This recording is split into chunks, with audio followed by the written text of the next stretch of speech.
Here he is. Excuse my lateness. That's alright. You're only 2 minutes late. Okay. Hi, hi Elite. Hi Hey. Nomad. Hi Collusion. Yo. Hi Many Miles. Hey.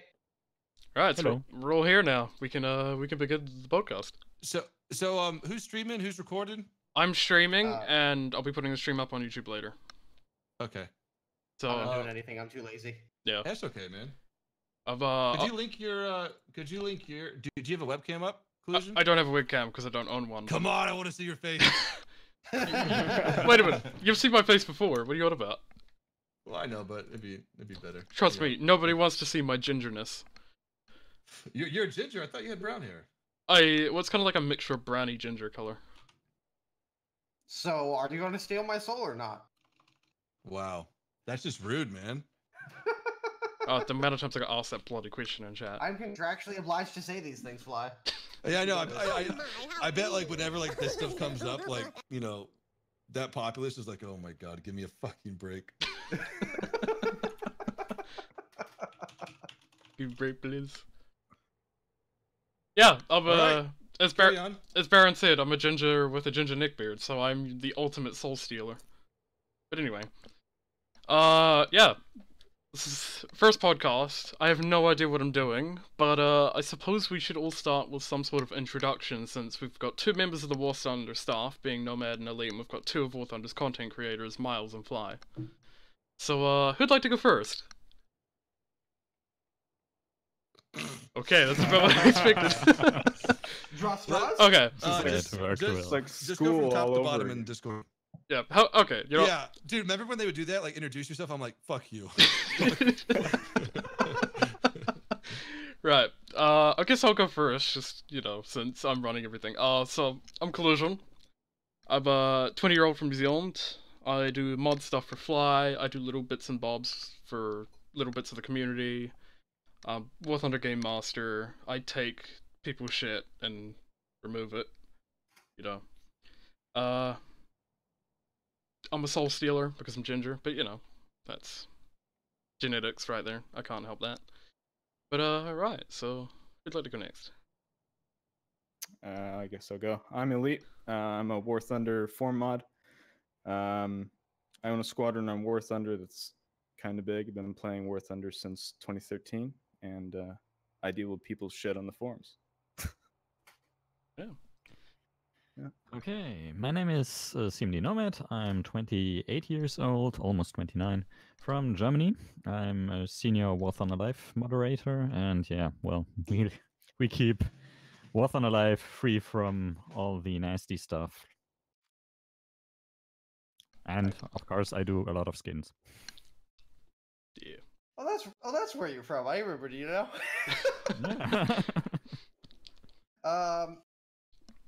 I guess I'll go next. Sure. Hello, my name is, well, I guess you guys know me as Many Miles Away.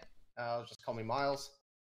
I am a War Thunder content creator, have been doing it for a couple of years now. I've been playing the game actually a lot longer than that, since about September of 2012.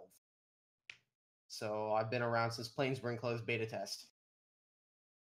And yeah, I haven't made a video in about a month, but I plan to change that soon.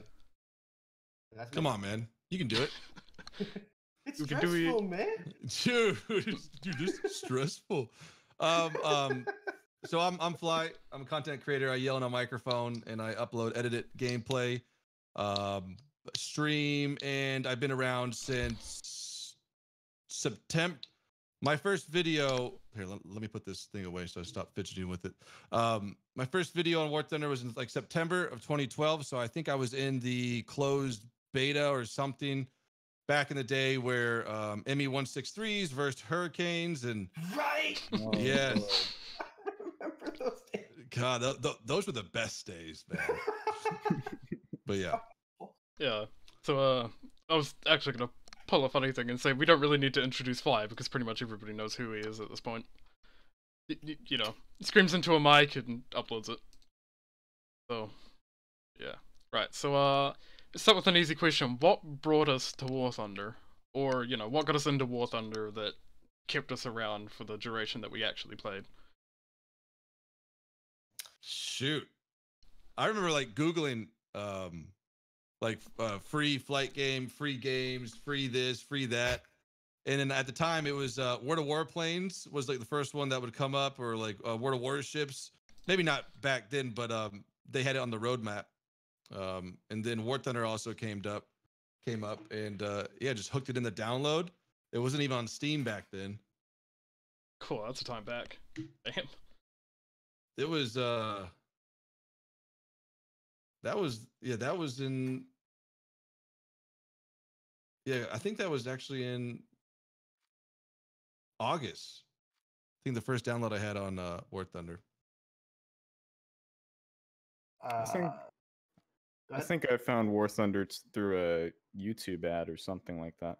It was way back when I used to play was it Combat Flight Simulator or whatever the big sim was at that time for combat flight, and I found War Thunder on a YouTube ad. I was like, oh, that's cool. I'll check it out. I've been playing ever since. Pretty fun. Nomad, you want to go next? Do you want to hear the nerd question, the nerd answer, or the Yeah, Both. nerd. serious one? The nerd one, okay. I'm not sure. I think it started really because of Golds and Panzer. That was the nerd answer. Yeah. God. D- Yes, yes, very back nice. back then, 2000, I think 12, and I started with World of Tanks, but I was really, really annoyed by the health bars and getting pit up against tanks I couldn't penetrate at all. So the matchmaking was a huge factor. So I managed to get to, I think, tier 3 with the German line, and then I abandoned ship and changed to War Thunder. And I started with the skinning, especially if I look at my first skins with the Girls and Panzer skinning, because there was a huge demand for stuff like that at the time, and it still is. I mean, I think I have around 7,000 downloads on the Panzer 4H of Girls and Panzer, so anyone who says to me that anime skins are not popular, sorry, it's not true. And yeah, that's how I started with the game, basically.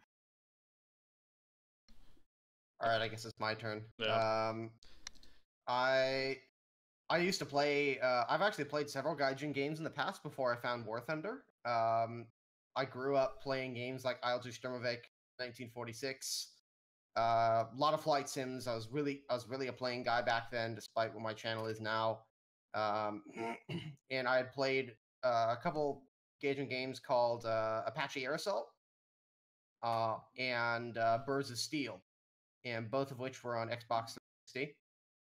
And Birds of Steel is the direct predecessor to War Thunder. And if you actually go in and look, it uses the same engine, Dagor. And if you go in and you look at the tech trees for Birds of Steel, they are the exact same tech trees that War Thunder started with when they went into closed beta test. And I happened to find a video of somebody playing the closed beta test of War Thunder. And I was like, oh, wow, this looks exactly like Birds of Steel. I think I even left a comment on that. You can probably still find it on there, deep in the YouTube archives. And so I signed up for the closed beta test, and about a month later, I downloaded the game, and the rest is history. Well, I was going through high school with a friend of mine, and he was really into War Thunder at the time, and he kept telling me about it, and I was like, nah, War Thunder's probably this really shit game. And I found it right. To shut you up, I'm gonna play it. And then I hopped on, I played it, and I got addicted to it. And yeah, now I'm where I am now. So obviously I proved myself wrong. But yeah. Yeah, and you started off with like a i3 integrated graphics card. It was an i3 3110M and an Intel 4000 HD integrated graphics card on a crap top. So that was, you know, I did crap top gaming for 3 years, and now I'm on a pretty beastie PC. Proper. Right, so let's go the next question. Right, so aside from War Thunder and, you know, between content creation and War Thunder staff duties, what do you guys like to do in your spare time of just not playing War Thunder?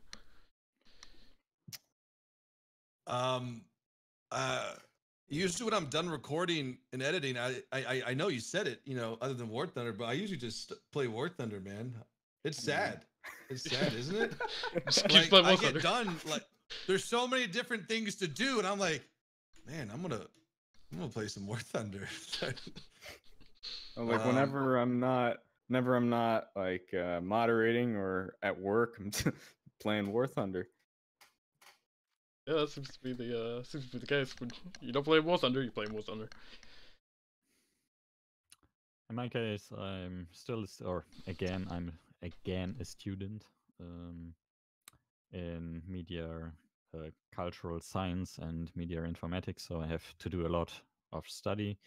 I'm also working for the university as a lecturer, so I have to hold my lectures and yeah, doing skins basically. So when I'm not playing War Thunder, I'm still in War Thunder and doing skins and of course moderating on War Thunder Live.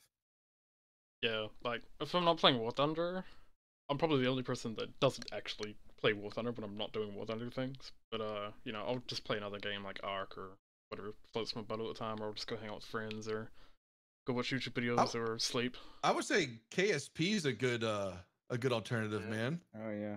I can sink many hours into that game. The thing is, I usually stop when I set up a moon base and then just restart, because like once you like go past once you go past like the mun, it evolves into like a full-time, well, not a full-time job, but the learning curve is just huge in that game after that. Yeah.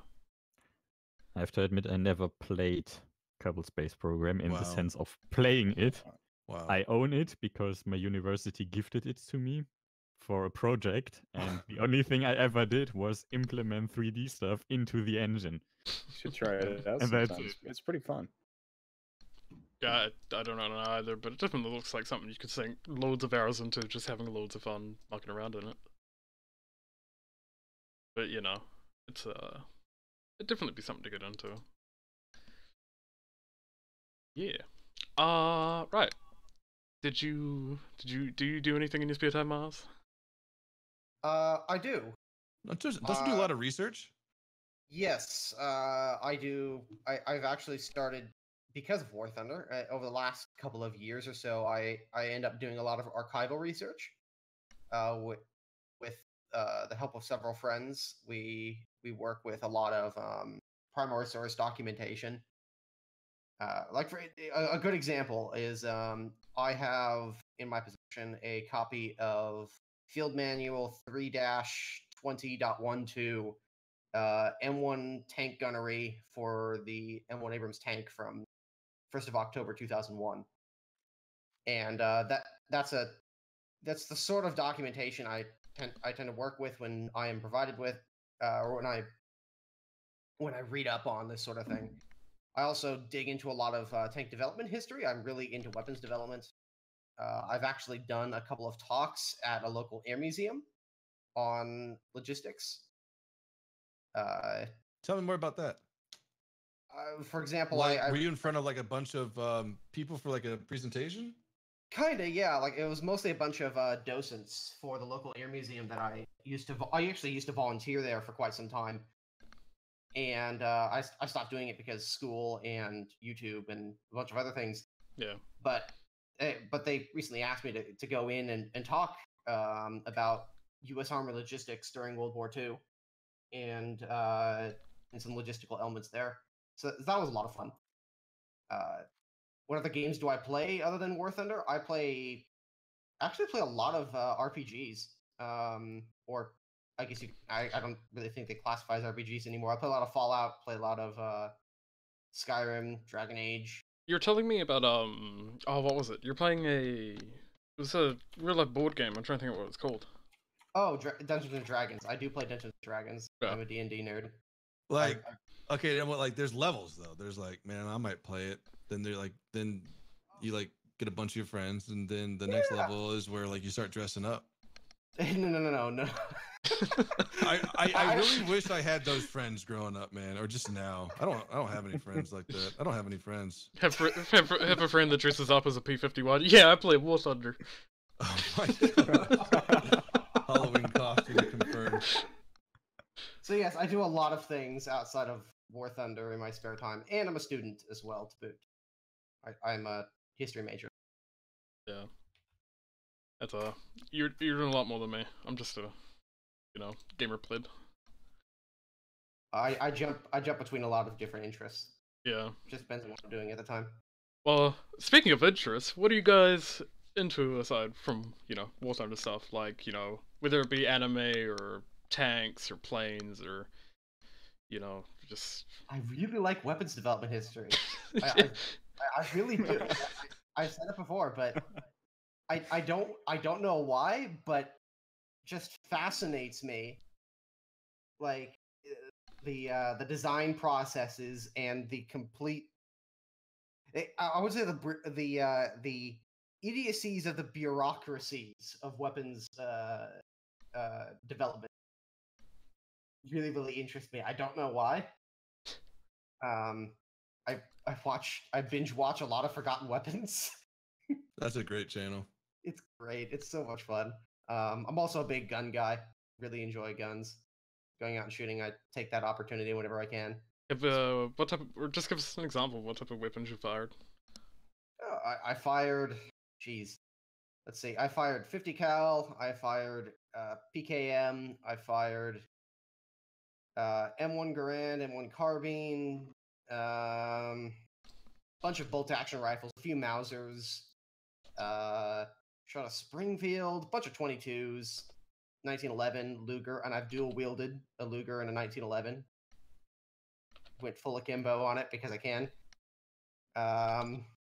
Stuff like that. It was. I really enjoy military surplus. I don't know. In my case, I'm kind of like a World War II buff / anime nerd person. I like to mix the two and kind of see what kind of ugly ass creation I can get out of it. Whether it be slapping a kawaii anime skin on my tank or, just watching girls in Panzer. Whatever floats my boat, really. It shifts from time to time, and then, yeah. I'm that kind of in-between guy that people that don't like anime hate, and people that don't like World War II hate too. But, Oh, I have fired a Pack 40. Ooh. No, shut your mouth. I have fired a Pack 40. Slightly jealous, I'll put it this but way, yeah. I'll put it this way. It set off car alarms in about a 2-kilometer radius. Jesus. Holy crap, that thing is a massive muzzle blast. Jeez. What about you, guys up at the War Thunder South side? When I'm not playing War Thunder, just I don't know. I work at a air museum near me, so I go there and obviously work and spend most of my time around aircraft. So I've been a World War II buff and aircraft buff as long as I can remember. Yeah. But which aircraft museum is that? It's the New England Air Museum in Connecticut, Oh. USA. Well, if I'm ever in Connecticut, I'll come say hi. I did have plans originally to go, but I've had other things pop up since then, so yeah. What about you, Nomad? Yeah, well, researching a lot of stuff for skins. So, browsing the internet, searching for that one picture I'm still missing, which takes a lot of time because, yeah, most of the time you see something cool. For example, I remember we did a little competition in the community, and I tried to get. We wanted to do 3 PT-76, and each of one wanted to do one. And I looked at Tank Encyclopedia, and there was a cool tank, and it was labeled as a North Korean tank. And I searched for 2 days straight and couldn't find anything. And then someone told me, that's not North Korean. That's a tank from the Philippines. And I was like, what? Okay. Looked for the Philippines, bam, found it right away, and did the skin. Other than that, of course, gaming. I play, at the moment, I'm a Tomb Raider fanboy, so I played Shadow of the Tomb Raider, it's the actual one. Anime, mangas, yeah, working for the Center for AR and VR Research at my university. Ooh. And yeah, if it's sunny outside, I drive my motorcycle and I do sports diving. Ooh. That sounds fun. Yeah. Wish my life was as eventful as that. Yeah. So, the question for the content creators: what got you into doing content for War Thunder? Like, recording, streaming, etc. Miles, you can go first, or Sure. I guess I can do that. I've been playing the game up before I started doing content creation for about 4 years. I've been watching Phly, Baron, all those guys for quite some time. And I happened to stumble across just despite the fact I don't play the game, I do watch quite a few World of Tanks content creators. I don't necessarily watch them for the game; I watch them for the content creators. But I happened to come across a video by a former content creator called Slip Phantom, who made a Super Unicum review, which I thought was wildly funny. Which is basically it's a review of a vehicle where you use a text-to-speech program instead of your own voice to crack funny jokes and so on. And I looked around and I was like, you know what? Is anybody doing this for War Thunder? Sure enough, nobody was. And so it was just really a matter of the right place at the right time. And I made my first one, and absolutely nobody watched it. So damn. At the time, Welcome I had like to 10 YouTube, subs. man. You can Yeah, put at as the much time- work as you want to, but you just gotta get lucky. Yeah, so I mean, I kept doing them, and like after a little while, like it started to grow a little bit, started to get some traction. And before I knew it, I was applying for the War Thunder Content Creator program within about 4 months of starting. So yeah, and from there I've just kept on making them. Nice, man. Conclusion, the question was, how do we become a content? Yeah, what Creator? got you into being a content creator for War Thunder? I never. This probably sounds so cliche to like everyone else's story, but like, I didn't set out to like do this as a full-time job. I was in flight training at a SIU, Southern Illinois University in Carbondale, and so War Thunder was out. I convinced my dad to buy me a computer, a Dell XPS 8500 with an i7 and an AMD 770, I think it was called. And I convinced him that it was for flight training, you know, for FSX or a flight game and everything to like hone my skills, which I did use it maybe like 2% of the time for, but the other time was for gaming. And so this was the first time I was actually able to play computer games at a level that, like the day and age of graphics, and I could play Battlefield 4, I could do this, I can do that, so I didn't have to have an Xbox, or I could just experiment more with PC games. And so this was during, I said before, flight training, and War Thunder came out, started playing War Thunder, went to flight training, come back home, recorded some War Thunder, made a montage, went back to flight training, studied a little bit, made a montage, and then it kind of went more on to the editing side. And so one day I was coming back home, or making videos and interacting with the community on the YouTube channel. I was respecting that more than aviation or actually flying. And one day I got done with the flight. I was on the bus home, and I just said, I can't do this anymore. Like I had this weird gut feeling, like that feeling where you're 100% right, and you can't go on any further, or you'd be doing yourself a disservice. And so I called my dad. And this lad, is paying for the flight training, bless his heart and everything. And I call him, I was like, Dad, I can't do this anymore. He's like, why, son? And I'm like, well, I tell him why. And then he asked me what I'm going to do. And I was like, I'm going to play War Thunder, Dad. No, but like, I was like, I'm going to take a break from, college for a year and just kind of get my mind right to see exactly what I wanted to do. And then War Thunder War Thunder came up from that, or War Thunder developed into a game where I was able to, do full time. So yeah, summed it real quickly. Was in flight training, and then War Thunder, the addiction of War Thunder stole me from flying. Yeah, it's a. Also, somebody wanted me to ask you earlier, if you're flying every day, does that technically make you bootleg Superman? Is this what? Since your name's Phly and you fly every day, does this technically make you bootleg Superman? Okay, I get it. Okay. I mean, I guess it would. Yeah.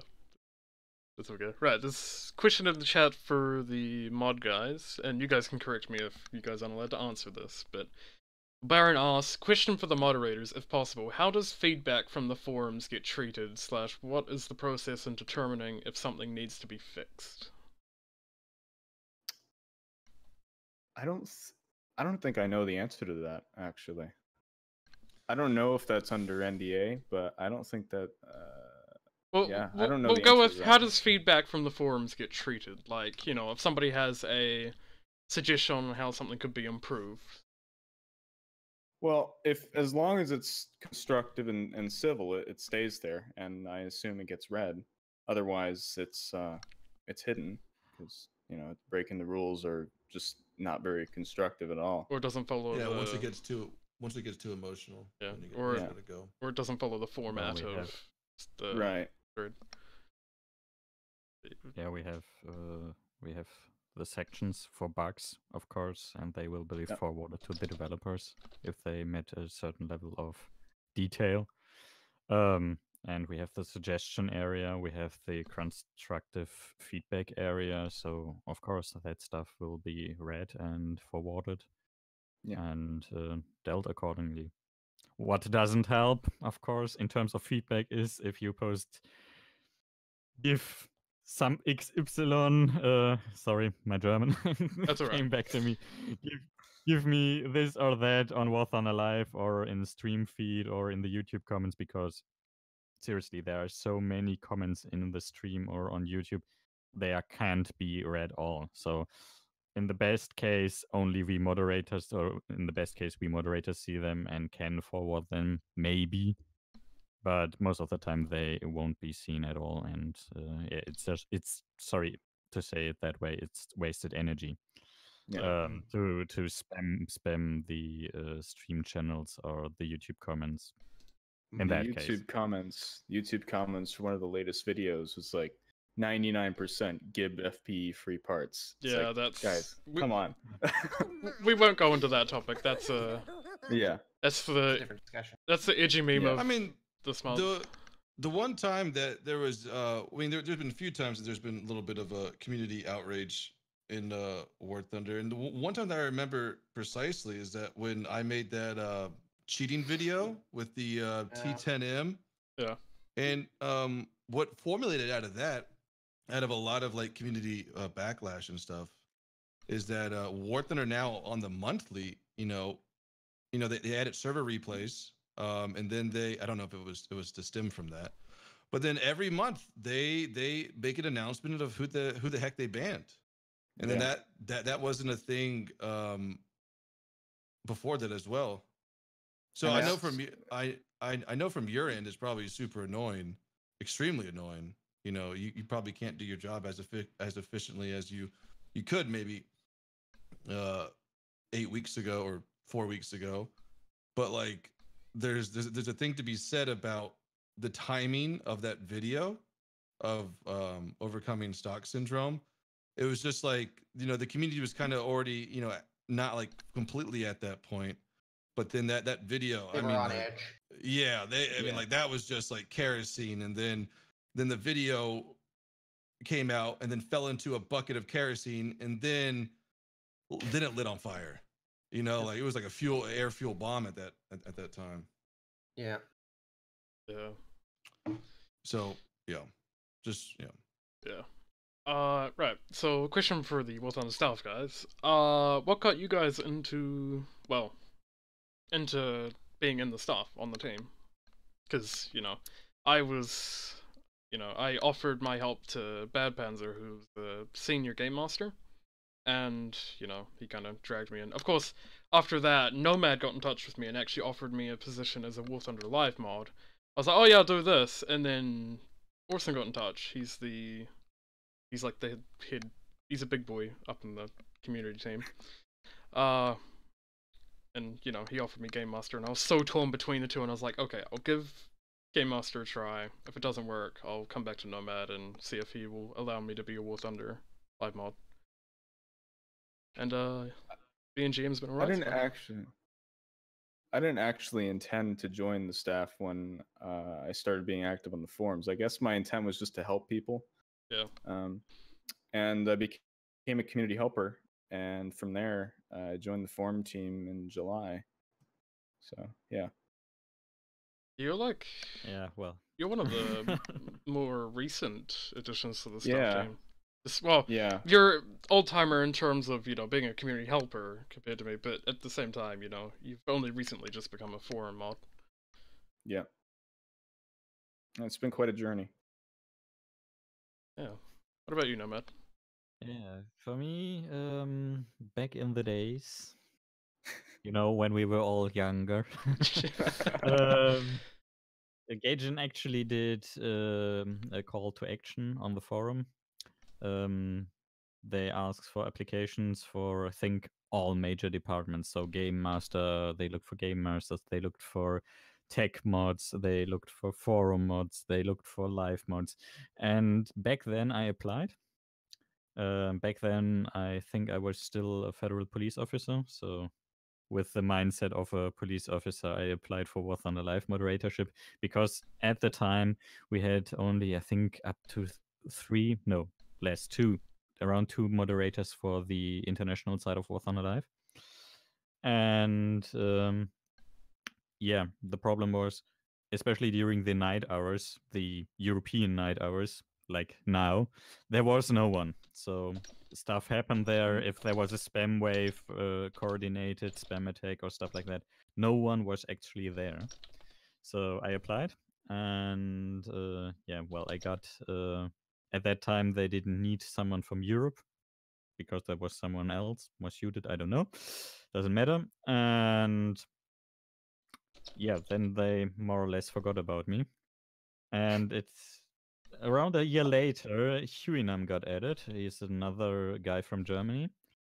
And back then, when they started to forget about me, they told me I have first serving, more or less. So if they ever need someone else from Germany, they would hire me. And then Huinam got the job, and I was like, do you forget about me? I'm from Germany too, and I'm on a mod. I want to be a mod. So, yeah. The problem was during the time, 3 senior live moderators switched positions and had to leave because they started studying or other stuff. And yeah, that's why I got forgotten, and that's why they forgot about me. And yeah, I asked them again, and then I got the position. And I think a half a year later, they asked me if I'd like to take up the senior position for War Thunder Live. So, yeah. This is so sad. Alexa, play Erica. Actually, I'll throw on some light music over the background so people aren't listening to just nothing when we go quiet for X amount of time. Right, so some of the stream questions I'm kind of just picking up is this question for Phly. It's from Mysterious Sweet. He says, "Do you still fly planes IRL? If not, what happened? If yes, how often do you do it?" I thought he was gonna meme this into like, why are you named Tank? Okay.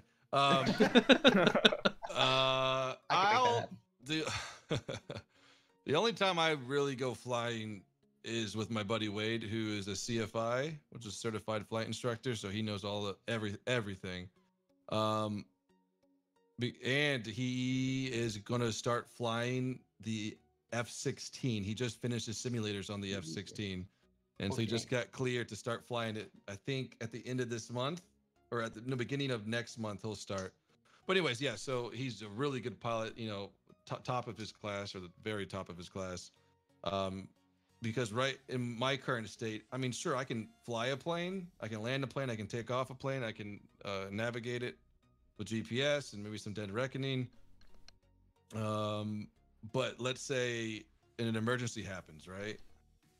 I'm not fluent on those anymore. I don't know exactly the right steps to take, you know. So for me to like fly weekly, I would probably have to rehearse those a little bit more before getting in a plane, or even like, because I mean, a private pilot's license doesn't expire ever. You just gotta, you know, do a biannual or a check ride, you know, keep it current with every 90 days. See, the things I should know are starting to, you know, get a little hazy. So that's probably why I don't fly as much as I, you know, used to. At the same time, it's expensive too. Yeah. Yeah. Was I actually have a question, Phly. Is there still a serious interest to do like aircraft videos for War Thunder? Like ARB and stuff? Yeah, like ARB or Air AB or Air Simulator or even something along those lines. Right. Well, the thing is that like ARB has been here for so long, and it only offers like well, it depends on what kind of plane you're using. You know, the jet will offer a different meta, a prop will offer a different meta. So like it's been here for so long, so it's recording it or watching it probably on my channel is semi palatable because it's the climbs edited out. You know, some boring moments are edited out. That runner, you know, in a TU4 or B29 is edited out. But recording it, it's not stimulating as much as ground forces is. So that's why I kind of tend to go more for ground forces. And now with this new SP system and ground forces, granted it does have a drawback, but there's so many tanks, there's so many planes, there's so many helicopters that I kind of get the ARB fix in there as well. Yeah. Right. I get that as well. I mean, obviously, seeing as we both started really early on in the game's development, we both played a lot of airplanes. And yeah, I mean, it was like 2 straight years of aircraft. You know, that's all we did. Yeah, and I mean, even for me, when tanks were coming out, I didn't get into the process until very late in the game because, well, I wasn't a content creator back then, so I had to spend my own money on it. And tanks offered, I think tanks offered an experience that we just haven't been able to have with anything else on the market.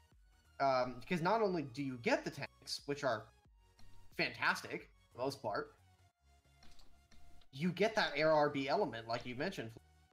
Right, yeah, and you actually get a better air a more immersion. representational ARB. Yeah, element. I mean, you have Focke-Wulf's actually able to, you know, hunt, you know, and another aircraft. I saw it today in my stream. Like, there's this Focke-Wulf coming down, diving, getting a kill, and going back up. You know, against the sky, so no one can really see him that well.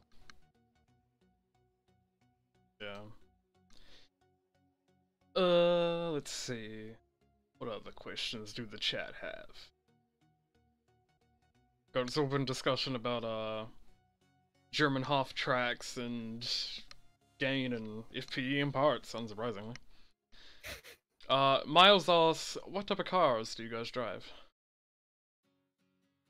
I drive a 2010 Mazda 6. All white. It's a pain in the butt to keep clean because white always gets dirty much faster than anything else. But the thing's stupid reliable. I've got like 80,000 miles on it. For metric people, that's about 130,000 kilometers. Okay. And I've never had a major issue with it. Keep the oil changed and rotate the tires and yeah, I mean, I used to have a 1995 Honda Odyssey minivan that was a hand-me-down. it had enough miles to get to the moon and like halfway back, and all I did with that was probably, oh, actually I don't really know, I would just take it in and they would just tell me, but it was like $500 a year to maintain that thing. Damn. But to answer the question, I drive now a F-150. Yeah, truck. Yeah, roommate's truck. True. Yeah, I drive a Ford Falcon XR6. It's a year 2000 model, so you know, it's I'm a real Kiwi with my Ford and Holden thing. But you know, I drive a Ford because that's what the family drives. I might pick up a Corvette one day when I actually have money to spend, but that's way down the line. Yeah. What about you, Elite? Or Nomad? Whatever. Like I wrote in the chat, I'm not driving a car at the moment. I'm driving a Triumph Speed Triple R from Oh. 2016. Because the previous one I had, that was a Triumph Street Triple R, I actually crashed. So I decided after the total destruction of the previous bike to upgrade to a Speed Triple instead of the Street Triple. I had a car. It was a Opel Corsa from, I think it was older than me, or almost older. It was from 1993, so no, it wasn't older, but yeah, pretty evil. Max speed around 120 kilometers per hour, but only if you drove down a hill. And if you went on the autobahn, the famous autobahn, then you had to rely on the mercy of the trucks, because it had no turbo or anything. So yeah, with 80 or 70 on the autobahn while there is a truck driving 100 kilometers. Yeah. I was really happy when I could actually ditch that car when I started studying, because the local transportation system is so good. I can go by bus and by train and be in Cologne in half an hour around. I drive a Chevy HHR currently. I'm hoping to get something new soon, but it does its job. That's all it's supposed to do, man. Get you where you need to go. Yep. Yeah. Adam Boy and Sauce, it's a repeat question, but I was letting you guys to discuss. Was it a good idea, personal opinions, to throw out the helicopter CBT when naval CBT and the Italian tanks were still being worked on, as well as World War mode still being in CBT? That's a good question. Repeat that one more time. I didn't catch all of it. Okay. Was it a good idea, personal opinions, to throw out the helicopter CBT, the naval, when the naval CBT, when the naval CBT, World War mode CBT, and the Italian tanks are still being worked on? So when are they coming? Or yeah, that's kind of like it wants your opinion on what you thought about throwing out helicopters when there's still like three other things being worked on. Well, I just think you mean releasing them? Yeah. I think more content is more content, man. Yeah, but as an aircraft guy mainly, I don't really drive tanks that much anymore. I don't really have a personal opinion on that, I guess. I mean, as Miles said, more content is more content. That's great, in my opinion. Yeah. Was he asking why helicopters were pushed so much more than ships or the Italian tanks were? Like why they're here so much faster? I think he's asking why they were even added before they released ships or World War mode or. It's just profit. Yeah, I mean, or it's probably a matter of if they were finished first or not. Yeah. I mean, sure, like you can attract so many players with new boats or Italian tanks, but then if you say helicopters, I mean, like that would you get a lot of people like that's a huge addition to the game. So I think they just went with the more profitable route right now, and they'll tailor the other ones up when they when it sees them best. It's also worth noting that the reason why naval, I know a lot, I see questions all the time of people saying like, why aren't ships out? Ships are dying, like nobody plays them and so on. It's also worth noting that if ships in their original form were not well liked by the community, and Gaijin basically has had to rebuild them from the ground up. Yeah. They had to basically scrap all the work they did and start from scratch. And the new mode they're building has been in my opinion, infinitely better than anything they would have had beforehand. And that stuff takes time. It's not, and even in its current state, it's amazing. It's a lot of fun. I think a lot more people should play it, despite the reset. But it still needs more work. Helicopters, yes, they are a totally different. They're potentially a totally different experience, but they still fit within the current framework of the game. So you're not trying to build a completely new game experience like you are with naval forces. Yes, the controls are different, but ultimately you're still flying an aircraft and you're still interacting with ground forces in some way or another. And I think that Gaijin putting helicopters into the game, I don't think that Gaijin are necessarily even making a sacrifice here. Like they're not. I don't think that they are sacrificing their entire development team to work on just helicopters. I imagine there's going to be several departments. They've got a department working on naval forces. They got a department working on tanks. They got a department working on aircraft and helicopters or whatever. And I don't think it's that difficult for them to work on all three of them at once. Yeah. So, like I said, more content is more content. And I was talking to Anton at Gamescom. Anton Udincev, the CEO, and he said, any game that stops making content for itself will die. Yeah, that's very true. And if you want a perfect example of such a thing, look at Armored Warfare. Yeah. Armored Warfare stopped making content for their game and started focusing on the internal, like fixing a lot of bug fixing, but no new content, and the player count just dived. I think while the game became more stable, the game didn't survive. Yeah, there's like maybe a couple of hundred people on Armored Warfare nowadays, as far as I know. Most. Like, you know, I'm not up to date with that. I never played Armored Warfare. Like, I never touched Armored Warfare, World of Tanks. Everything I know comes from War Thunder. Right. So, yeah. Mike Goes Boom asks, when is this reenactment of the Phly Daily and Miles fanfic? Okay, tell me about this. Was there actually a fan fiction about us?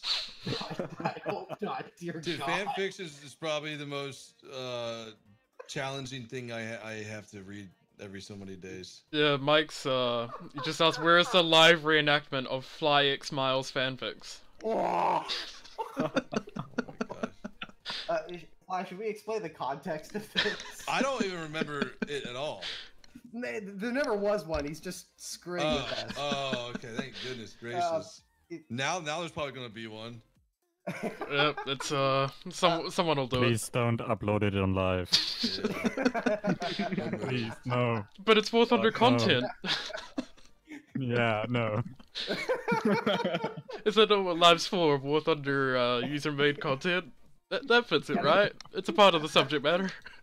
Anime weep skits? That's fine. But fanfics? No, we can't have that. It's not a matter of Rule 2.2, but the porn rule and I don't know, insulting staff maybe. Oh god. We don't have a special rule for hurting staff, so yeah.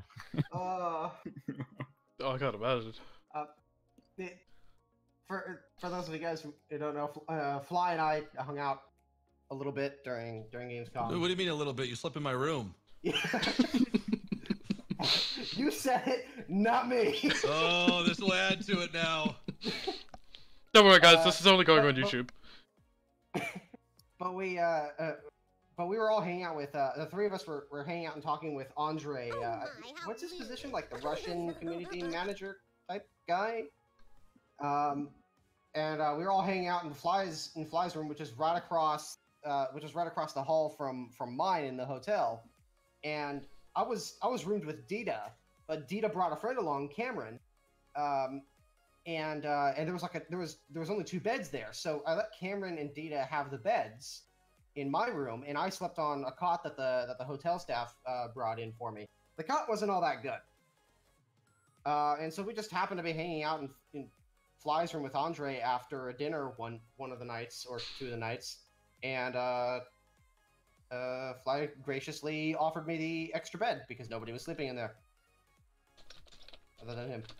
So, yeah, beds were very, very nice. Hotel beds are always are really nice for some reason. Yeah. Nice and firm, man. Yeah. Nomad typing in the Nice chat. bed. I wouldn't mind a Huh? good. Nomad's like in the chat. I wouldn't mind a good War Thunder fanfic. No, I wouldn't mind it. Please no. Yeah, please none of that. It's like Five Nights at Freddy's all over again. God. Oh god. Right. So I saw a question earlier, but I apologize. I can't remember who actually asked it. But somebody asked. I think it might have been Lupo, but he asked, "What do you think was the best/worst addition to War Thunder?" And we'll go. Let's say this year. This year? Yeah. Hmm. What do you think's the What's best and/or worst addition to War Thunder? Talk too much, so let everybody else go. Shoot, I would say at the time ATGMs were kind of mind blowing. Like no one knew how to really counter them. Like we couldn't counter them. You know, they were able to penetrate more, and back then heat was so much more deadly that I don't think it was like the worst addition to the game because that opened up so many more avenues. But at the time, it was poorly implemented into the game with the counters that we had, and I think one of the best additions into the game is smoke. Yes, I can Smoke is just so good. Countering helicopters, countering other tanks, countering planes, countering ATGMs, allowing you to escape. You know, it adds so much more time to your game if you have smoke unlocked. I think I essentially agree with Phly on that. Nomad? I'm thinking. Well, best edition for me. Well, I guess the Japanese tech tree. I can give Because up. that was a real hard fight to get it, and I really supported them, and I still support them. And worst edition, I don't know. I really don't know. I have nothing I would complain about. Yeah, I agree with you there. Like, I think my favorite addition was the Japanese tech tree being added. There's a few things I could add more, but you know, it's just a waiting game with them getting info and whatnot, because you know, Gaijin goes through their whole thing of getting information to actually add these tanks into the game. There's loads of information that goes behind it, like, if you saw the... I guess it's not really a dev log they put up, but they made a post talking about how one of their members went over to, was it Missouri? Yep. Yeah, and he took the measurements of the pattern in the M60s, and I think it was the Abrams too. What came of the M60? Hmm? Because I know that's a huge debate in War Thunder. What did the guy find about it? I think it was just measuring like the turret and everything. I can link you the post to that if you want, Phly. Just give me one moment. Well, Are you talking about Godman? Hmm? I don't know. You're talking about Godman's post or the recent one to Minnesota? The one that yeah, the one to Minnesota. Oh, okay, it was Minnesota. Yeah, it was the recent one to Minnesota. I think it was Frying Tiger who went there. Yeah. Did all the yeah.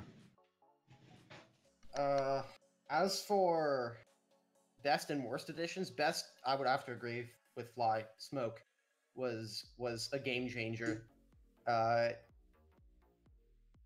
It opened up so many new tactical approaches and made gameplay so much, in making the use of proper use of smoke so much more. Like, I think smoke is probably one of the most rewarding things to use properly, not from a game mechanical sense, but from just a personal accomplishment sense.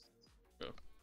At least for me, like, it's like, oh, I'm taking fire from across a map by a challenger who's camping in a hold down position, as he probably should be. Oh, just drop a smoke round in his face and problem solved.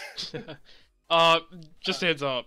If you're, I know Phly's streaming right now. If you want to play something just to keep your stream, you know, engaged, you're welcome to do so. Oh no, I can't play and talk at the same time, or like, you know, properly, like, you know, think of things, man. I'll crash. Oh, fair enough. Yeah. Gotta get that elevator upgrade, am I right? That's right. Yeah, gotta get the FPE and parts too, right? Right, mods. I'm just joking. But with that said, I am actually going to be ending my stream here 5 p.m. Gonna grab some dinner, walk the dogs, and then probably watch Futurama. That's alright. Can I we? want to thank you for the host. They're hosting this collusion. No problem. I'm just gonna slot in one question. It's a really easy one, and you can Yeah. answer it first since you're ending and everything. What's your favorite tank Jeez. or tanks? Okay. Magnificent Shoot. says if you don't say RBT5, he'll be upset. No, that's not my favorite one. I would say for at the right BR, I can't go wrong with a Tiger one. Can't go wrong with that. Can respect that. Tiger One's nice. Cannot. Tiger one, probably my favorite tank. His favorite All tank right, for clubbing. Elite, nice to meet you. Nomad, nice to meet you. Miles, you you have too. a good one. You too, man. All right, cheers, guys. Have a good one. Cheers. Yeah, so that's end of Phly's one here, so he'll be up to do whatever. But we can continue for a little longer if you guys are down Sure. for it. Sure. Yeah, sure. Do we want to just continue with that question? Yeah, we'll continue with it. What are your favorite vehicles or vehicle? Nomad, Elite. I'll let you guys go So- first. Me? Specifically tanks or aircraft too? Just any vehicle, I guess. Okay. You go first. I'd say for aircraft have to be the A26C. And for tanks,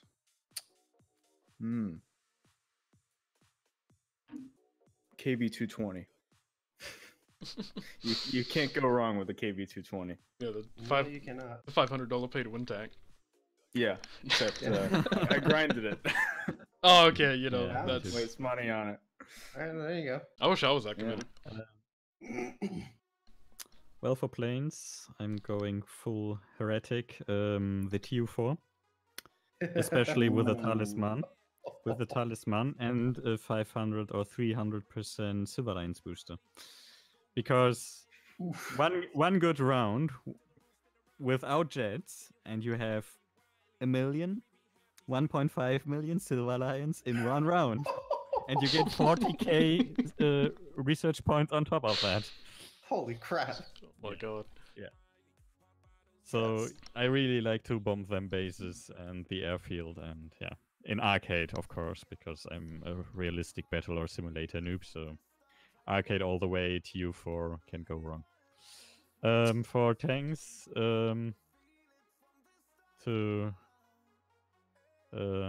yeah, I guess again everything high tier Russian. At the moment, I really like playing my T64B. I'm still on the way to unlock the BV modification, so yeah. But I like them. They are fast. They pack a punch. They have decent guns. So yeah, what's nothing there to like? But of course, I have also unlocked the Germans, and at the moment, I'm working on the Type 90 for the Japanese, and I'm knocking at the door of Tier 6 for the French. And right now, at this moment, I'm playing mainly the battle rating 7.7 Americans with the Magach, the T114, and at the moment the Patton 2 M47, and grind on the Vulcan AA, together with Joker BVB, another skinner from Germany, and pick up your ammo, which is another skinner from Germany. And of course, when he's there, Tiger 6, which is also a skinner from Germany. Okay. The Germans are making skins, man. Yeah. I guess it's my turn. Yep. I don't even have to think about it. Tanks, mouse. Mouse is my favorite tank. Period. Like, there's no. I don't. And here's the thing. I don't play the mouse. I don't like the mouse because it's practical. I love it because it's impractical as hell. It is the worst tank for its BR at the moment.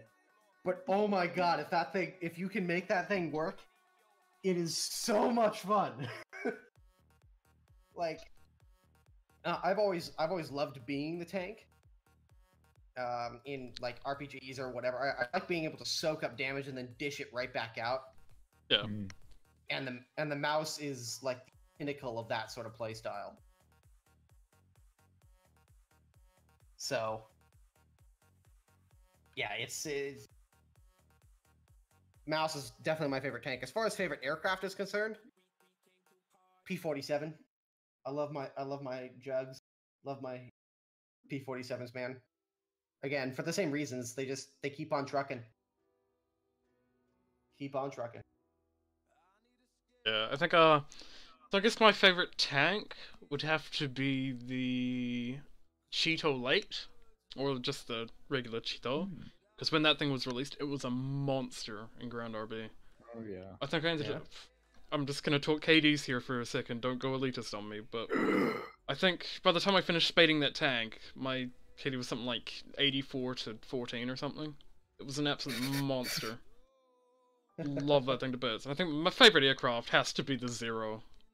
Just, All of them? Yeah, just all the Zeros. I can't choose one. They're all just so much fun. Like, I've been playing the Zero a lot lately. It's really fun.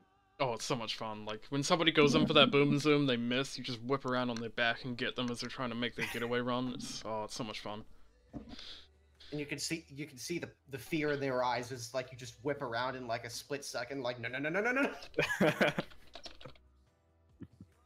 Yeah. So I saw another question up here. One moment. Someone asked, since FP imparts are off the table, can they talk about the SP cap? Or I guess it's the new spawn point system. Do you guys like it? Do you hate it? Why? Why do you like it? Why do you hate it? Etc.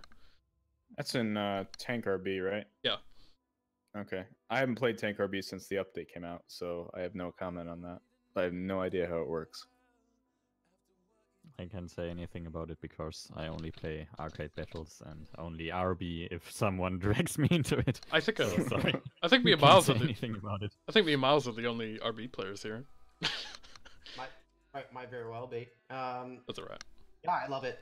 It was a great change. I mean, there was something to say about the old RB system kind of making it forcing you to become a better player. But I don't see anything wrong with giving people another chance and making the gameplay a lot more forgiving, especially for newer players. Because that's the one thing that I always see for new people looking to get into RB. It's like, do you have any tips to get into RB? It's like, well, play a lot, make mistakes, and then when you die from those mistakes, try your best instead of raging about it. Try your best to understand why you made those mistakes. Yeah. Or, now granted, there's always those points where the game just decides, nope, you're not going to have a good day. But I think but all in all, the RB system, the new spawn point system that they implemented was a much needed change, and I think it was a definitely one of the best changes, or the best thing about this patch, honestly. Yeah, I really like the change. It's a lot of people really don't like the whole idea of, spawning in a tank more and not using your planes, but it kind of it gives helicopters that leeway to be used, so you can actually fly them out and not get nailed immediately. And on top of that, it lengthens the games out, and that's how I love War Thunder. It's just playing a really long game and having it be really intense and, having a lot of fun with it. Because, end of the day, I play War Thunder to have loads of fun, and that's what I get out of it most of the time when I'm not chewing my own head off about someone killing me. But yeah, right. Lupo asks, what's your favorite food?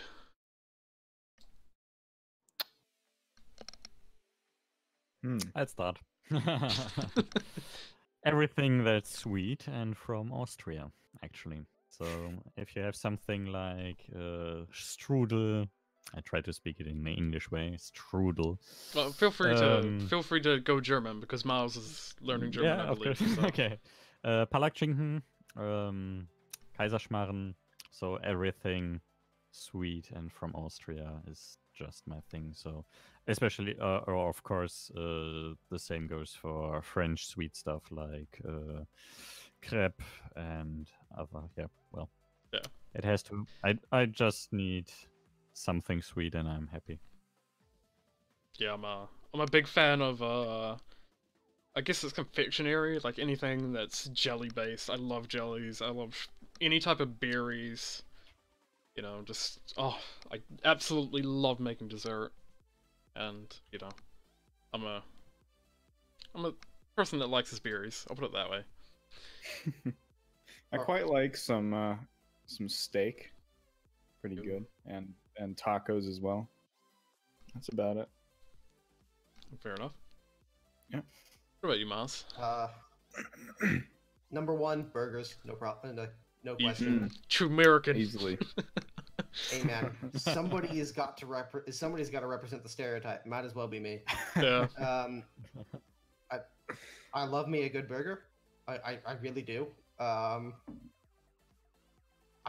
love Italian food.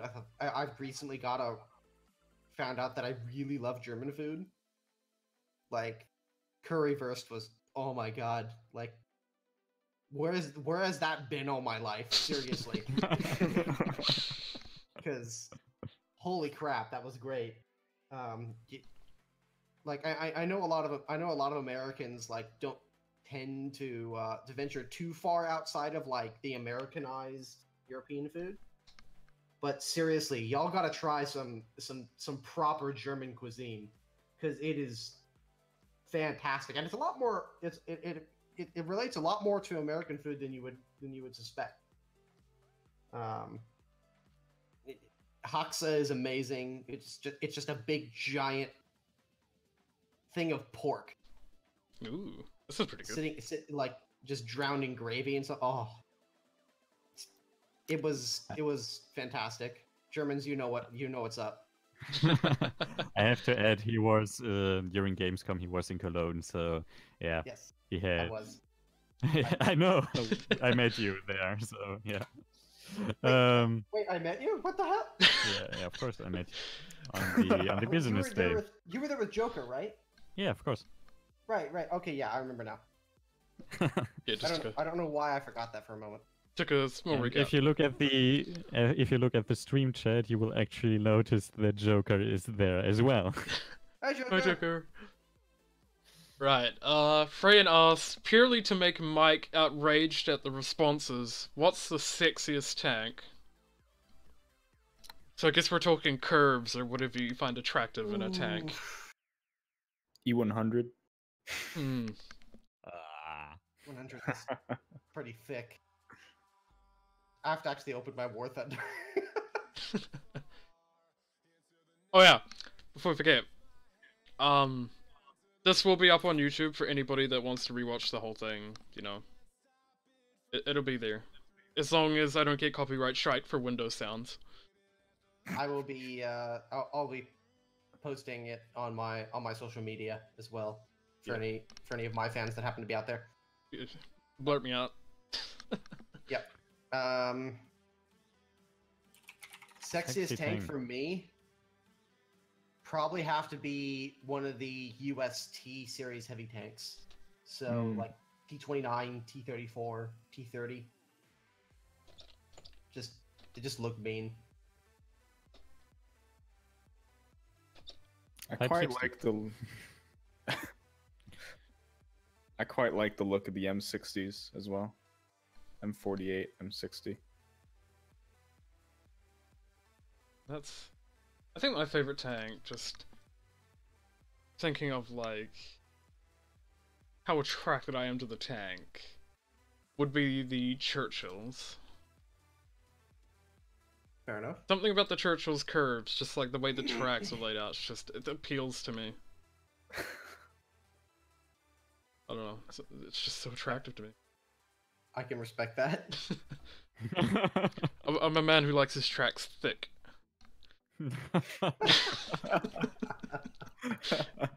I guess you can hardly wait for the Japanese super heavy tanks. I want those Japanese. Come on, please, guys. The info's there. Mai's posted loads of it. Just let it happen.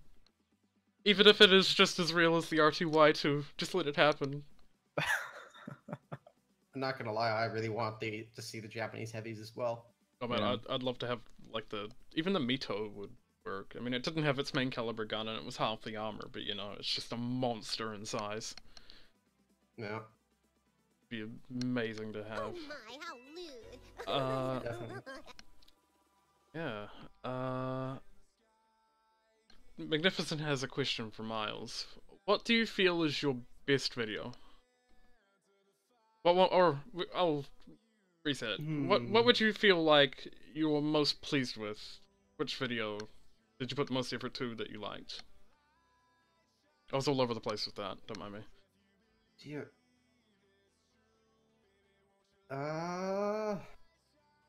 Shoot, that's a tough one. Like, as far as the one that I most enjoyed making, geez, it would probably have to be.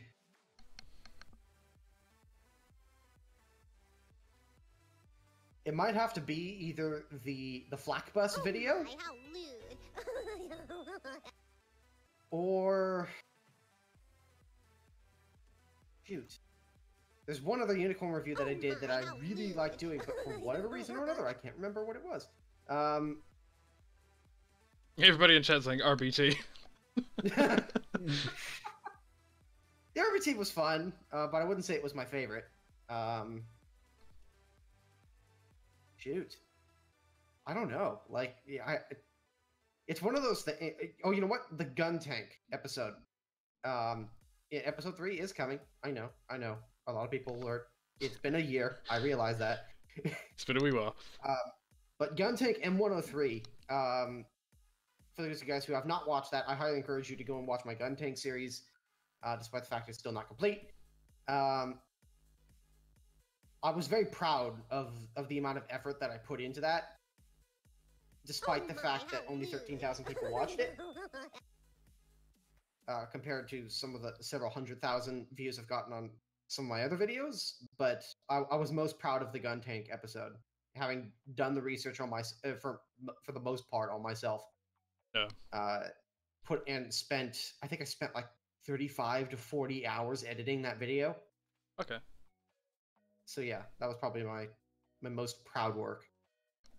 I mean, it certainly shows off when you go back through and watch your videos. Like, you can tell there's a lot of work put into them, and because a lot of people just assume editing takes like a couple of hours and boom, you're done. But in reality, if you want to be something with you're content with, it'll take longer than what you think. Editing is not necessarily hard; it's just really time consuming. Yeah. That's the problem with it. You have to have pretty much an entire dedicated afternoon if you want to do some serious editing. Yeah.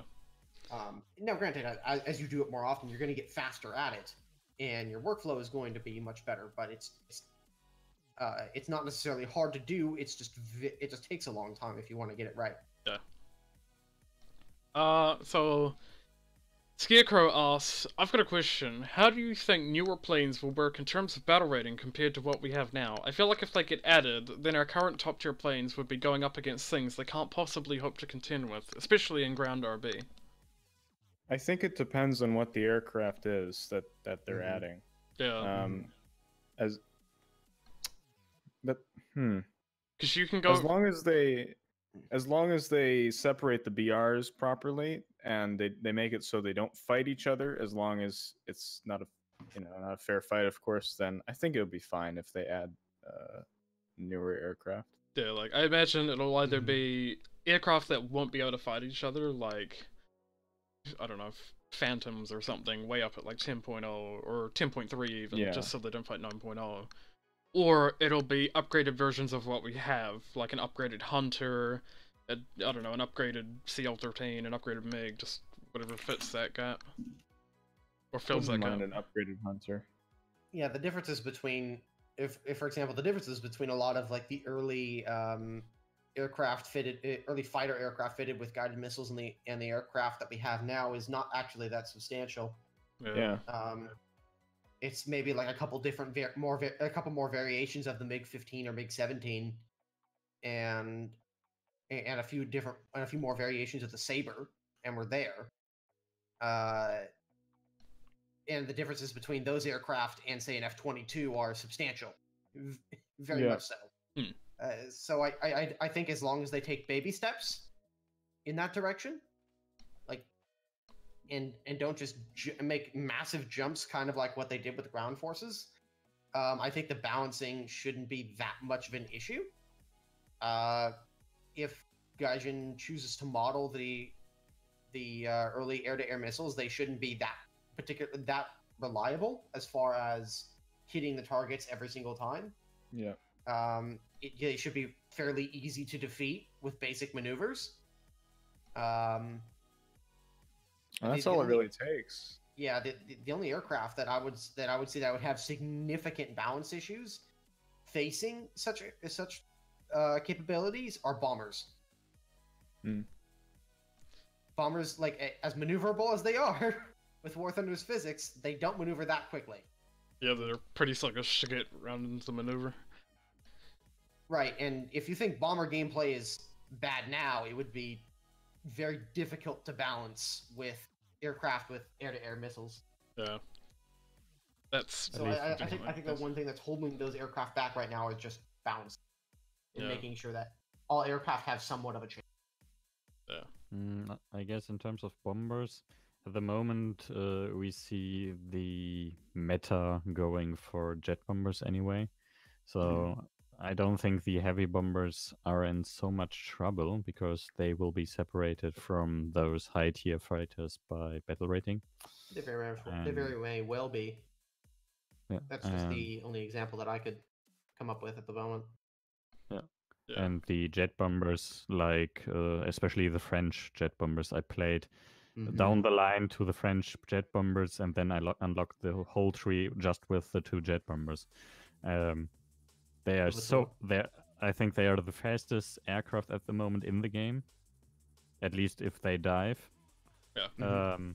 They have a decent amount of payload, and in arcade battle, well, I can resupply them in I think 30 seconds, if not less. So yeah, I think they are still able to hold their ground against higher tier jets or fighter jets, Everything. especially since they are armed. Yeah. Being armed definitely makes a difference for a jet bomber, having those forward-firing guns so you can engage anything that may want to get in front of you. A problem might... sorry to interrupt. No, A go problem ahead. might be the Germans.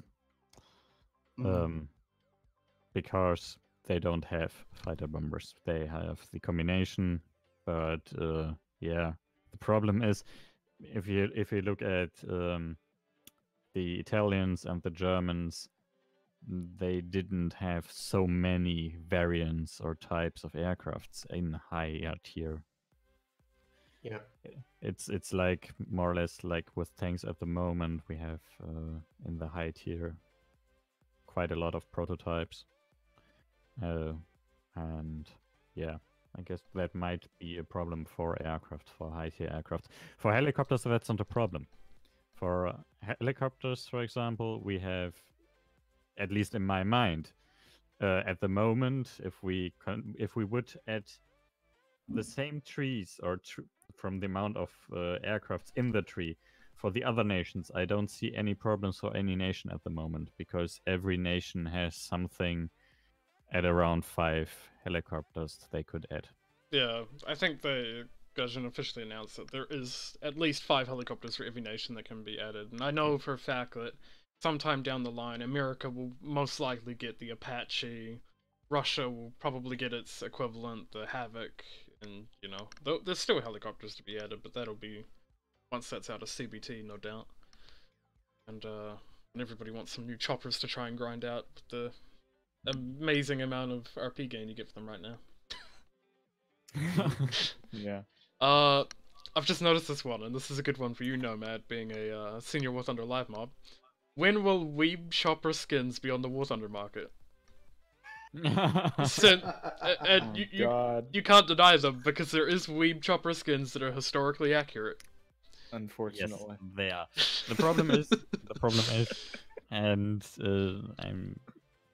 I'm talking honestly, that's just my opinion, and it's 100% not any official answer to that question. Yeah.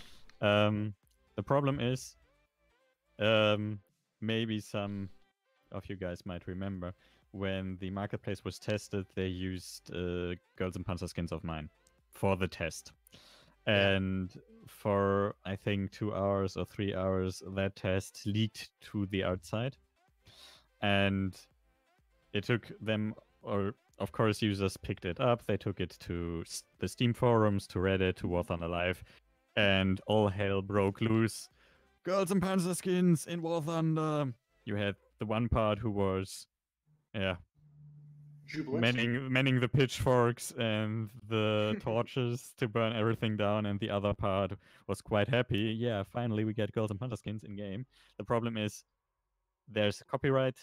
Yeah. There is it's an IP, and the same is for those choppers. The Yeah. creator of the helicopter skin, I really like the skin, but the problem is the original designer of the helicopter art from that Japanese base has a copyright on that stuff, and we can't put it on the market and monetize it because of those copyrights. Yeah. And I don't. Maybe again, maybe, and it's not official. Maybe they will come to an agreement. Maybe the creator can reach out to the designer and get to an agreement. I don't know. But the problem is there's copyrights, and in case of my Girls and Panzer, trademarks, and money is involved. Yeah. So as long as a skin is just on War Thunder Live, you can argue with fair use. It's just a mod. No money is involved. But as soon as it's in the market, money is involved. The creator gets a share of the profits from each box. And that's pretty much the start for a big lawsuit against maybe the skin creator, because he agreed that everything he uploads on War Thunder Live is totally of his own creation, and he holds the copyrights, which he doesn't. But so it'd be a different story if the original owner, in this case, I'm assuming it's DMM or whoever, you know, owns Gupskins or whatever, if they were to make the skins themselves for the vehicles and put them up, and then they would contact you and come to some sort of agreement, then it would be okay to put them up on the market in like a Wii box or something. Well, for example, with DMM, if we go to the Japanese market of the game, DMM is like, I think G2A, I'm not sure. There is a separate publisher for Hong Kong, for Taiwan, and Macau. Those are independent, more or less. Not in terms of development, but in terms of their stores. In case of DMM, for example, with the Strike, which is collaboration, yes, they hold the rights, or the publishing rights, but only for the Japanese market. So they licensed those rights, for example, to, I don't know, the company in the US. So the problem is you can upload the box for the Japanese market, but you can't upload it for the American market because the rights are sub-licensed. So it's really, really tricky. Yeah. But, you know, you can still download web skins from War Thunder Live, it's what it's there for. So, as long as it's no money involved, go for it. Just keep it to anime and not the off-brand anime stuff. Because that's not allowed, so... Of course, if you're a really good artist and create your totally own IP for, I don't know, attack helicopters, and draw your own art and add it in, and it's anime style, and you add it, or manga style, and you add it to your helicopter and put it up on War Thunder Live, and you can assure the Gaijin staff who picks the skins that it's totally your own creation, then it might get into the market, no problem. Yeah. But it can't be something which wasn't created by you. So, in theory, I could get a commission done for me because I'm spending my money on someone to make artwork for me. I can then add that to a helicopter and then put it in the game and then as long as I get the commissioner's, approval, because they made it for me, so it's their work, it's just made for me. But if they approve to it, it can then be chosen to put on the market. Yeah, sure. Cool. I'm gonna go get a job, I'm gonna fund all my own anime stuff, and I'm gonna fund my old anime box. Do it. You'll be amazed. Somebody actually asked in the chat, do you guys know when the ships will come out to the public? No. No idea. No idea. Yeah, we're no, not.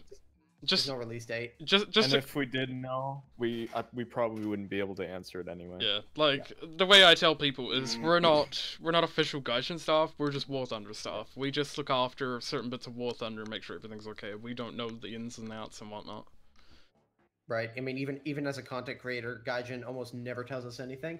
Yeah, And I mean, probably for good reason, considering somebody freaking leaked like the email that we were given for Gamescom. So that was not fun. yeah. I mean, you content creators get stuff like before we even do. So. Yeah. I mean, and generally speaking, we only find out about things the day they're happening or the moment they're happening. Yeah, so do we. Like dev server coming up. Oh yeah, we get that email about 2 minutes before the dev server goes up. Oh, we don't get that. We just, it comes up and we're like, oh, okay, it's up. Like everybody else. Yeah. I generally find out about it from my Discord before I find out about it from my email. But as far as like ships are concerned, we have ideas of when this stuff will come out, but we don't know. We have no exact dates. We have nothing official. Yeah. We can make educated guesses, but that's about it. Yeah. And what we're likely to see is either next patch or the patch after that, Italian tanks. And then after that, naval forces may go into OBT, and then after that, World War mode. From what we've heard in the past, they said that those are their 3 priorities: naval forces, Italian tanks, and World War mode. The helicopters kind of came out of nowhere, so who knows what could happen in between now and then. Yeah. Oh, And if you look at the development table, which was uploaded, I don't know, last year? No, when the game officially released, there was a post on the homepage, so it was an official post with something like a timeline, and yeah, we can expect new nations. So apart from Italy getting tanks, we can expect new nations, which was listed there. Of course, no one knows which those nations will be. But, yeah. I mean, this can lead into a question. If, we're going to get new nations, what do you guys think will be, I guess, the next nation to be added to War Thunder? Well, obviously Italian tanks. I mean, well, yeah, that's... But I think beyond that, I think there's a pretty good possibility of seeing, as far as ground forces are concerned, I don't know about air forces, but ground forces are concerned, most likely Swedish is probably my best guess. The Swedes have some interesting designs that I think would be really, really quite cool to see within the game. It's entirely possible we'll see more miscellaneous Axis nations. So like Hungarian designs, Romanian designs, obviously Italian designs, that sort of thing. Maybe some stuff from Vichy France or something like that or whatever. Yeah. If there is anything. I think this is just one I can think of at the top. I think a nation I'd really like to see, and I'm really hoping could be added soon, would be Sweden. Because I know Sweden's got, they've got a mixture of British and their own tanks.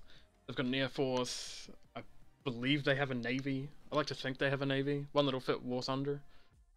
Because they've got everything there for War Thunder. They just need to do what they do with every other country and slap into the research. And, yeah. But I'd really like to see Sweden as a nation on War Thunder. Oh, that'd be cool. Yeah. Yep. But, by the way, just looking at your stream, somewhere I've seen that ZSU skin. Oh, yeah. I wonder where I got the Shulker skin. Shameless self-promotion. Yeah, actually, we'll do this anyway because I did promise that, the guys that I would get onto the stream, being, Miles, Phly, yourself, and Elite, I would give you guys a shout out on the stream for coming in. I'm taking up an hour or 2 or 3 of your lives to hear, we get to know you, the community gets to know you more, we learn things we didn't know before, we get more in I'm having touch, burger withdrawals You missing that burger already? already. If I can find Nomad on War Thunder Live real quick, I will drop his profile link in the chat. You can go look through his skins, pick out the ones you want. You can thank him for the amazing work he does on War Thunder Live, etc. I just need... Please do look at his stuff. It's really good. Like, the Shulker skin that you can see on stream right now is his skin. So, if you... I've actually been downloading Nomad's work for, like, the better part of, like, 3 years now. Like, it's fantastic stuff, mate. Also, if you want some low-key Girls on Panzer skins, you know where to go. Yeah, you want Girls in Panzer on that T-29? He got you covered. He does historical, he does Girls in Panzer, he does everything. You can find him on War Thunder Live. He's just about everywhere. If you want his attention, don't break the War Thunder Live rules. Just you get my attention really quite fast. Yeah, but you can find him there. Elite forum mod. He's similar to Nomad, but he doesn't do skins. He makes sure you behave on the forum. If you're that one guy that yells about FP and parts on the forum, he's that one guy that makes it so nobody can see your post. It's Oh, yeah, whisper me the link, Nomad, and I'll I did. Oh, you did? I did. I haven't received it yet.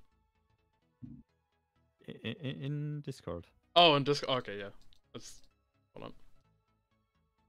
We'll drop his profile link down so people can go up his stuff. There we go. And I suppose we'll grab Elite's forum profile while we're here. You want to send that to me on Discord, and we'll plug you in there. And we all know who Miles is. We can go slap Miles with some love over on YouTube. If you guys are here, you probably know who I am. Yeah, most of the viewers here are probably from Miles's Discord and fanbase and whatnot. And in case you hadn't, just type in Super Unicorn War Thunder. Yeah. And Oh yeah. Schrader made the mistake earlier. He's the one that asked about the new SP thing, but he actually meant to say the RP cap, not the SP no, the RP, change. The RP cap. So yeah, that's a bad thing. He wanted to know about the RP cap and what you guys think of that. I think that it's a bad system, and it punishes good players for doing well. Like that's the last thing you really want to be doing, honestly. It's like I can see why they implemented it in terms of trying to limit people from just blowing through the tech tree all at once. But at the same time, don't you want to appeal to those players and reward them for their hard work and spending time in your game? Because I know for me, I know this isn't for everybody, or this doesn't apply to everybody. But I know for me, if I'm going to spend money on a game, I'm going to spend money on a game if I enjoy it. Yeah. Like if I'm not having fun with a game, I'm not going to spend money on it. I know that's not the case with everybody, but at least for me, that's how it is. Yeah, I mean, I'd spend money on the game if I had money to spend on the game. It helps. So yeah, I actually have no idea what the new RP cap thing is. Yeah, neither do I. It isn't even necessarily new. It just means that past like 3 or 4 kills or something like that, you don't actually get much more. Like you don't get the full amount of RP per action. Only in tanks or also in planes? I don't know about aircraft. I know it's definitely in tanks. Like you cap 1 or 2 points, get 3 or 4 kills, and past that you don't really get anything else. People get like 15, 20 kills or whatever in a match, or have some great game, and then they get like 10k RP. I don't know. Really, I've not heard of it, so I was totally surprised at them hear of it. What I know or what I experienced myself is that there is a imbalance between, of course, planes and tanks in terms of research points gain. I see it with my TU4 where I get 20 to 40k, and on my best tank runs, when I do 10 kills, I get 7,000 to 9,000. Yeah. Yeah. I don't play tanks enough to really know, I guess, a lot about that. But as Nomad said, I definitely noticed the difference between the RP gain in aircraft and in tanks. And it's frustrating, definitely, to not get as many RPs as you would in planes when you have a really good game. But yeah. I guess I haven't noticed a cap, though. Yeah, I But kind yeah, of... there's definitely a difference. Especially when...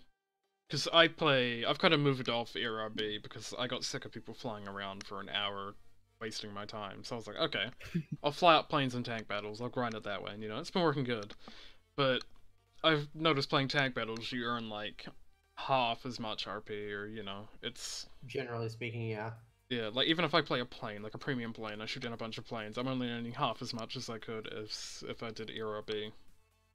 Right. But, I'm not too fussed about that, because at the same time, it's increasing the grind, and I'm like, oh, more grind. It's like, oh, sweet, I get to play more War Thunder, and I can, aim towards getting that thing and feel much more accomplished when I actually get that. I think that, well, I definitely get that. But I also think that there's a substantial subset of the community, and I used to be like this as well. Generally, the people I find that complain the most about the game are the people who haven't reached tier 6 yet. Yeah. Yeah. Or haven't reached tier 5 yet in aircraft. I can tell everybody right now, top tier is nowhere near as fun as the game makes it look. Yeah, you get all these like iconic, cool vehicles and so on. But the gameplay is harder, man. It's brutal. Like, you have to be on your A game 150% of the time. Especially in jet combat. Yeah, jet combat especially. Like, I am horrible at jet combat. Like, I'm like somebody who's just flailing. I'm like a beetle on my back, flailing around. Yeah, in jet RB, it's awful for me. If you want to get good at jets, just hold your mouse by the cord and swing it around your head. You become hard enough to hit just doing that. But yeah, that's top tips for jet combat with people that don't play jets. It's pretty accurate. But yeah, the one person in chat. This was a question for me, but at the same time, I think it would, you guys can help him too. He would like to know what's a great tip for tank play. Head on a swivel. Whether it be tank RB, tank AB, tank sim, Well, best tip ever. Aim with the long stick at the enemy and shoot. It helps. It really does. You're not wrong. Put the cursor over the enemy tank and shoot, and you have a 50-50 chance of killing them. So, unless it's an IS-6, then you've got about a 10-90 chance of killing them. Because that thing likes to bounce everything.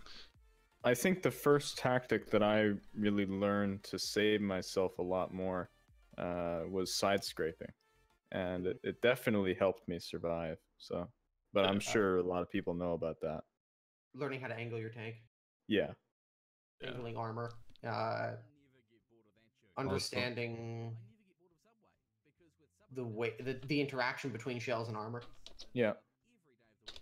And learn where the shells of the enemies will likely be located. So if you start fresh, just spend the time and look around in your battle rating and check for the tanks with the X-ray mode. Where are the enemy shells located? Yeah. And if you're having... Hey, go ahead. No. Okay. If you're having trouble with one tank, like fighting it, you could if you own it, you could always bring it out and learn its weak spots. and Definitely. learn how to play it, so you can then counter it efficiently because you would know how to play it. Yeah, he'd like to ask. He's got the Tiger 1, you know, the H1, the A, the 2, and he's soon to have the Panther. He would just like to know what's the perfect angle for the tanks. It really depends on what's shooting at you. Yeah. If you're shooting at something that's like closer to your armor's effectiveness, then like a 30 to 45 degree angle is generally fine. But there are always guns that there are potentially guns that you're going to face that are just going to laugh at whatever angle you try to do and just penetrate you anyways. So, Yeah. also, I know a lot of it when I myself in the past have encountered this. When people go, oh yeah, just know the enemy tanks that you're facing, and they go and look at the tech tree, and there's hundreds of them. Yeah. Notice it, once you start to study the X-rays and the armor values a little bit between a few vehicles, you'll notice that a lot of these vehicles have remarkably similar layouts. Mm-hmm. And you can generally make quick assessments on where things are in a vehicle. So it's like, for example, there's generally ammunition on the very bottom of the tank, or the gunner generally sits on the left or the right side of the gun. Like, look for the optics side. The engine is generally always in the back. It's like basic things like that, and then noticing patterns between the different vehicles, and the fact that War Thunder has so many different variations of one specific type of vehicle early on also helps. Like there's like 8 different variations of the Sherman, and like 4 or 5 different variants of the T-34. Actually, there's probably more versions of T-34 than there are of the Sherman. It's like once you have the initial layout of those vehicles, that continues on for quite some time through the game, and it's really only once you start getting into the upper rungs of the game where things start changing drastically from vehicle to vehicle. So look for patterns. Yeah. It's definitely one thing I find when playing War Thunder is that going from the difference between being new to the game and playing a tier 1 tank and being a professional at the game or a veteran and playing tier 5 or 6 tanks, you can really see a difference in how a player acts and how they play. Like, some experienced players will rush way up and get a really good position very quickly, but then if a less experienced player tries that, they'll get caught in the middle of doing that and actually get shot, as opposed to, you know, someone rushing there and immediately getting there really early and setting up a good advantage. It's very, you know, this runs off a noob friendly. It just takes time. Yeah. You know, the more you play, the more you learn, the more you get better. Like, I've been playing War Thunder for coming out 4 years now. Miles has played longer than I have. Nomad and Elite most likely have played longer than I have. You know, there's loads of people in the community that could help you get better at War Thunder. Like, you can go to the forums for advice. You know, there's all kinds of places you can go for advice. Even just the regular War Thunder in-game chat, there's a section there dedicated to helping players. You can find me in there from time to time when I'm available, but if I'm not there, there's other game masters there you can talk to about it. Also, I've seen people in the help desk in game. It's a great little chat room there they have going on. Yeah, if you guys haven't used the chat rooms, definitely do so. Trust me, it's not as toxic as people make it seem. Yeah, it's a lot nicer, especially when there's mods there. And while places like Reddit can definitely be toxic in times like this, if you ask a question on Reddit, people will answer for you, and like people will answer you. You know, it may take a few minutes, but people are like, people like myself. I'm always looking to help new players on Reddit. Like, I'm always scrolling through, just like looking for those sorts of things. If you want some really good help, join Miles' Discord. Yeah, there's a lot of people there that will help you. Yeah, including myself. Yeah, he's a part of is it Beehive? Beehive, yeah. Yeah, you know, it's Big Squadron, or I assume it's Big Squadron. Big Squadron that helps people out. If you need some advice, go to them. Most of them are good guys. Yeah, you know. We try and keep them in line. Yeah, they're always watching them, and yeah. Well, okay. That was a bit. Somebody just give me a shout out on the War Thunder chat. That was a bit weird. But yeah, if you guys have any questions, or sorry, Nomad, Elite, Miles, if you have any questions for each other, or even questions for me for that matter, you know, like, how did I end up modding for Phly, how did I end up a Game Master, whatever, feel free to shoot them now. It's that late part of the stream where, you know, people are probably going to start getting busy and whatnot. I've got to go to the hospital soon, so, you know, feel free to shoot questions now. I'll probably head off and actually go get some lunch here, because I haven't eaten anything all day. So. Yeah, I've got... It's almost... I'm gonna go grab some dinner soon as well. It's almost 6 p.m. Yeah, I'm gonna grab breakfast and then go see my mother in hospital, so...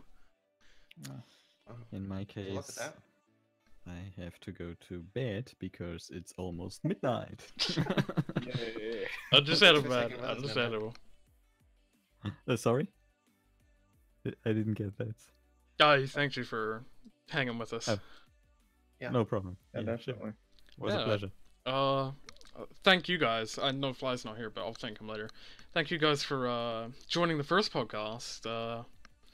I was really nervous at the start because I was like, okay, I need to get Phly in here. I need to kind of find some sort of rhythm for questions, but I've realized that doing Fridays, I know Phly probably won't be able to help, you know, make things pop up, but, you know, having people in the chat that want to ask questions, they get to know you better, and, you know, we try to keep it nice and chill. We don't answer questions like, where's our free FP and parts, free Abrams, Gib, and, you know. That's a discussion for another time. Yeah, like, that's a more serious discussion time, and, you know, we may get into serious questions later down the line, but that's only for those that really want to get into that kind of discussion. First 5 podcasts I have planned are going to be lighthearted, really chill, and, you know. So, thanks to Miles, Nomad, and Elite for coming out for the first installment of this. I plan to do My more. pleasure. Yep. Very fun. It's going to be every Friday, 4 p.m. EST. Next week, we have the Mysterious Swede, Atsuko, and Sarib Daithi. Or, as Nomad may know him as Vish. Fish and Chips. So, 2 War Thunder Life mods. Yeah, and Sarib being the PCS guy who does things. I will be listening. Yeah. Make sure they behave. Yeah, I will. Rub Yeah. hands together. Next week we got them. The week after that we have the man himself, Keith, on. We've got Mike Goes Boom and Dita, so that's going to be a very weird episode, no doubt. Very interesting. I'm expecting extra I'll watch that fanfics to one. come out of that. Yeah, there's going to be some fanfics floating around that one. And then the 4th week we have Elite back, we have MGB, Coke Spray, and then after that we have Sauber Keith and a free space. And then, you know, I'll plan from there. You guys are welcome to come back into whatever one you guys want to come into. Do not mind it at all. Sure. I might keep it down to 4 people next time, just so, you know, if we want to squad up and play while we talk, we can do so, just so you guys aren't sitting there, you know, getting really bored with hearing us talk over and over and over again. Yeah, that might be nice. Yeah, and this is all like a learning experience for me. I can take things from this and improve on it and, you know, get way up there and whatnot. But yeah, thanks for dropping by. And to everybody in the chat, I will see you all, or I'll see most of you, I imagine, next week, where we're gonna have some very weird conversations between a War Thunder Live mod, a War Thunder Live Discord mod, and a Swedish guy who is good guy. Yeah. But yeah, Swedish guy lives in LA. I'll plug Miles and Nomad and everyone once again, just one more time, so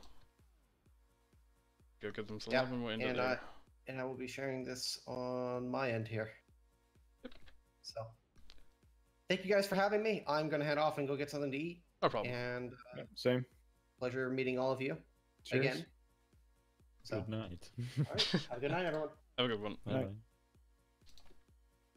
But yeah, thanks guys for hopping on. Oh, okay. Well, they've all just ditched me, so I guess I'll live with the opening credits. So yeah, I'll see you all next time.